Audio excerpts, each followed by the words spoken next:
Fala, molecada, eu vou fazer o vídeo de hoje em tom de agradecimento. São 50 novos inscritos em apenas 2 semanas. Então assim, quero agradecer a paciência de vocês aí que tem aturado esse humilde mestre, esse humilde professor que fala um pouquinho sobre o que sabe sobre economia e sobre, obviamente, assuntos que envolvem tudo que tem escassez e que gera interesse ao ser humano, tá certo? Então, após esse agradecimento, vamos falar de 2 assuntos.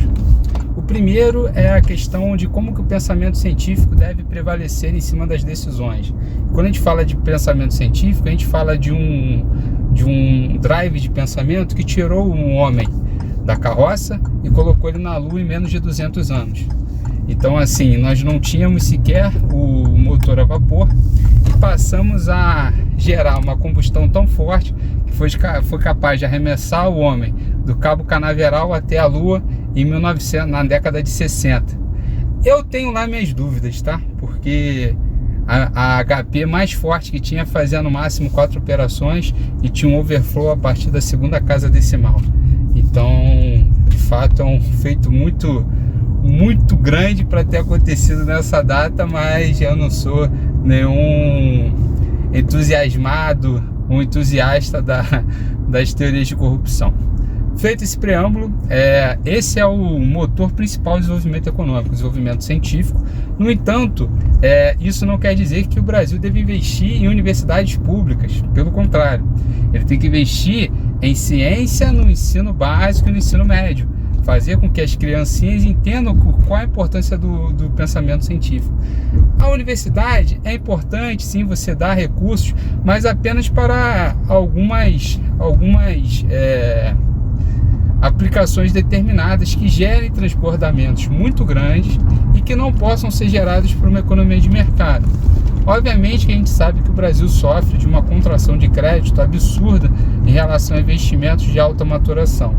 Então, o máximo que o governo deve fazer é fornecer meios suficientes para que as universidades que fazem pesquisa séria não sofram contrações cíclicas a depender de uma maré que seja puramente contingencial. Vou dar um exemplo. Uma universidade séria que tenha tido uma forte contração no seu fluxo de caixa nesse momento de Covid, ela deve ser ajudada, tá certo? Agora, uma universidade que já vinha com problemas de caixa há muito tempo, entregando pouco retorno para os seus alunos, de fato essa universidade não merece ser ajudada. Então é o exemplo, por exemplo, de uma PUC, de uma FGV, de, sei lá, outros centros de excelência. Por exemplo, a Cândido Mendes é um centro antigo também, no Rio de Janeiro. Você tem alguns outros centros espalhados grandes, como a Unifor, em Fortaleza, que eu conheço, a Unicinos, também no Rio Grande do Sul.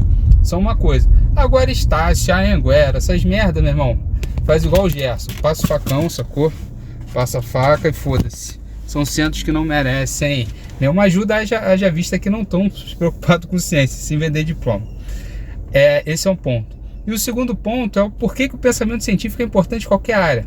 Vou dar um exemplo, Dorian Yates, o famoso bodybuilder da década de 90, ele vem de uma academia minúscula lá na Inglaterra, e do nada apareceu para o mainstream do bodybuilding.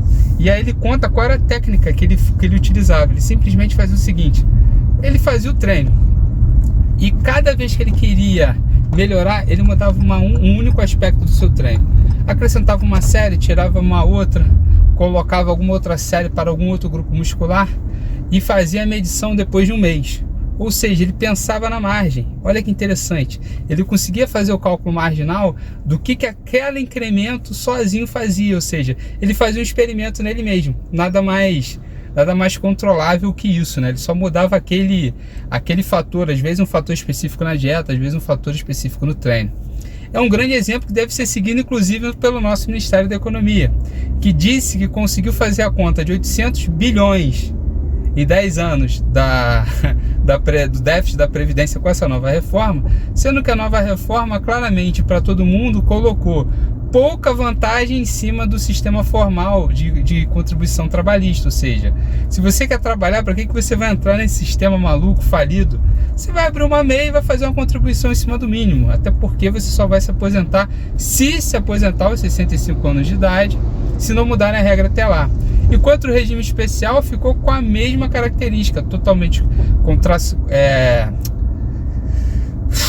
concentrador de renda e totalmente anacrônico, ou seja, mantendo privilégios que nem em países muito ricos os grandes nababescos conseguiriam receber tais benefícios. Então, assim, mostra como que o pensamento nosso do Ministério da Economia está completamente equivocado à luz de qualquer evidência científica, porque ele não consegue pensar na margem, ele não está promovendo apenas uma mudança, ele está promovendo uma mudança de regra que gera uma mudança de incentivo, ou seja, tem uma reação de segunda ordem.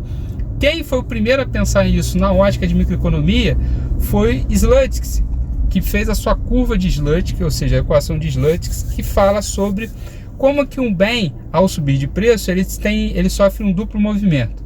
O primeiro movimento é que quando o preço dele sobe ou cai, ele fica mais ou menos atrativo. Claro que se o preço subir, ele vai ficar menos atrativo. Se o preço cair, ele fica mais atrativo. Vou dar o exemplo do arroz. Então todo mundo sabe que agora todo mundo quer comer menos arroz.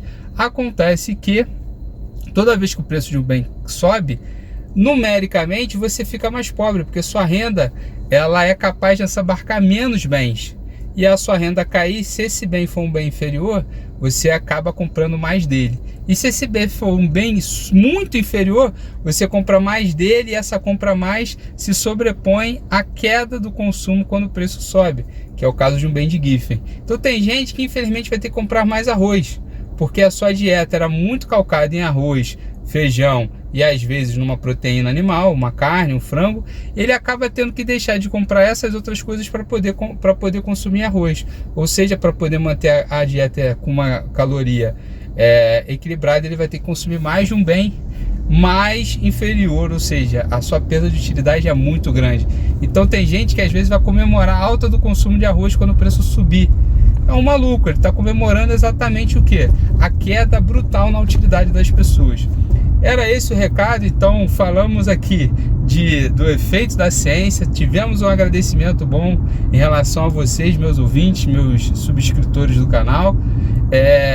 Falamos sobre como que a ciência pode ser usada, inclusive no mundo do bodybuilder, e como ela está sendo pessimamente utilizada pelo nosso Ministério da Economia, que deve ter uma cabeça boa aí mais para a década de 50.